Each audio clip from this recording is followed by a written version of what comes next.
LCES. Are they really that important? Absolutely.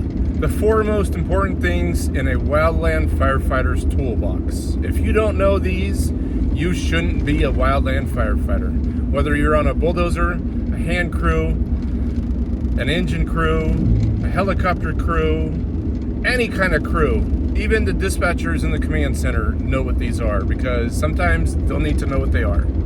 Let's start with L, YouTube. In this video, we're going to go through all of these. This one is lookouts. Lookouts are typically people that have had some experience doing this and know what to look for, know what trigger points are, know what topography is, know how to judge the weather, know what the up canyon winds, down canyon winds, slope reversals, all that kind of good stuff that affect fire conditions. A senior firefighter or somebody with more than 2 or 3 years experience is going to know how to do and be able to look out for things that could go potentially wrong.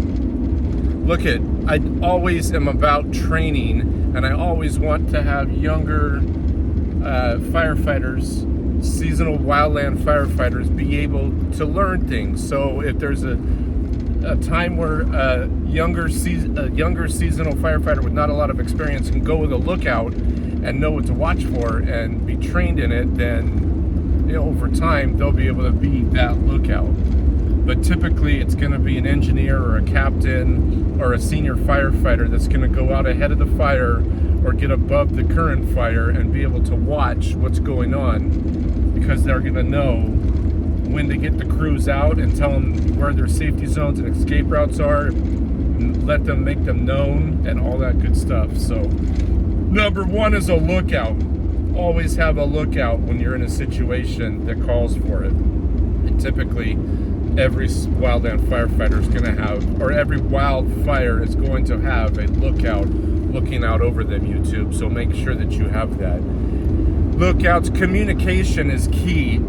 Communication goes back to the handy talkies, and when you get separated from your crew, because your captain or engineer might be at the engine and the 2 crew members or 3 crew members or the entire hand crew or the helitack crew or the swamper with the bulldozer is going to be out away from them, so they're going to have to remain in constant communication. And in the fire service, you always use basic English. You don't use 10 codes. They call it clear text.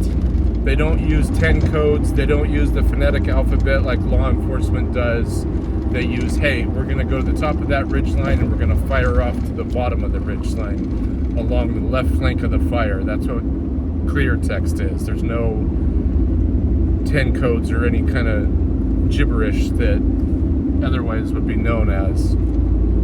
It's always good to make sure that you have extra batteries. I'll repeat this again. It's always good to make sure you have extra batteries with you, because if you leave that fire engine on a morning assignment at 8 o'clock or 9 o'clock in the morning when you head out to do a hose lay, you might not be back at the fire engine until later that night at 10 or 11. And by then your batteries might be dead. I always carried 2 extra sets. So our handy talkies held 8 batteries. So I always had 16 batteries left over or with me, and an extra plastic bag stuffed in with those, so that when the batteries were dead, the plastic bag said dead on it, and you put the dead batteries in there instead of just throwing them in the forest. You don't do that. You always pack out what you pack in, so you always could take those back out and then throw them away when you got to base camp the next day. Escape routes. Escape routes and safety zones are very, very important. They're all very, very important. Escape routes. Always have your escape route ready to go.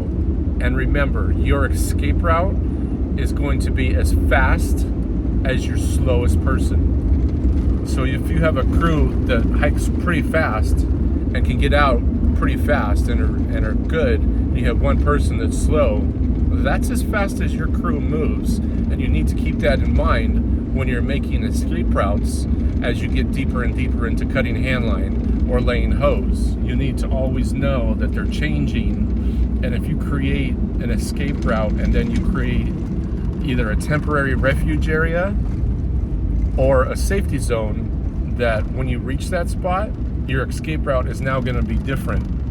If you're on the ridge line and now you start going down the hill towards the creek chasing the heel of the fire, and you're chasing a still active fire, as you get farther down that mountain, where is your safe spot? Where are you escaping to?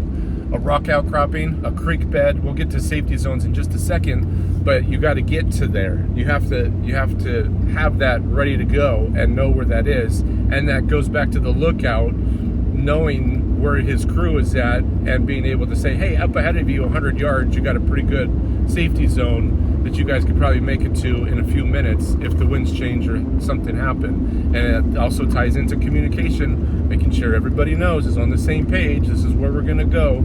The safety zones.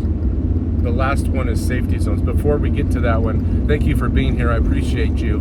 I'm Corby, and I like to share wildfire experiences, my own personal stories, along with helping train new firefighters gain that experience and be able to watch a series of videos on all different things wildfire. And I'll get into some, like the tools of the hand line, what tools and tool order are used in handline construction, all kinds of things. Leave it in the comments if you want to see a video on something. I'd be glad to do it for you. Let me know. I'd be glad to know. And hit that subscribe button and that like button, and it'll help the algorithm push my videos out. I truly appreciate you. Safety zones.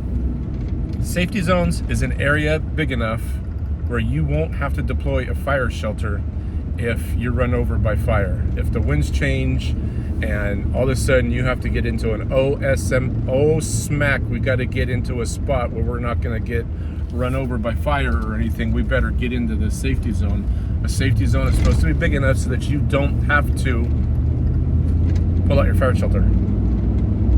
And again, like escape routes, they're always changing. You can't, if you make an escape route to a safety zone and you get to that safety zone, but your assignment's not over and you continue past that safety zone, yes, for a while you can back up and go back to that safety zone, that's no problem. But when you get too far, what's your next point gonna be to get to that safety zone so that you don't burn over, so that you don't have a fatality, so that you don't have injuries, so that you don't have all that. Some safety zones, the fire engine, if you're near it, it could be a safety zone. Rock outcroppings, natural barriers in the forest. Maybe there's a big, huge opening, mysteriously a big, huge opening all of a sudden that you could turn into a safety zone if need be. Creek beds, typically rocks aren't going to burn. Big not swimming pools, but if you're into a creek bed and there's a big, huge swimming hole that you had to get into, it's kind of a last resort, but yes, you can dive into those and get into those and be perfectly safe. Again, lookouts, communication, escape routes, and safety zones, YouTube. These are important for wildland firefighters to have embedded into their brain so that if something ever happens, they know what to do, where to go, who's watching them, and that they always have communication available to help each other out and be able to communicate with each other. Thank you for being here. I appreciate you, and I freaking love you. Have a blessed evening.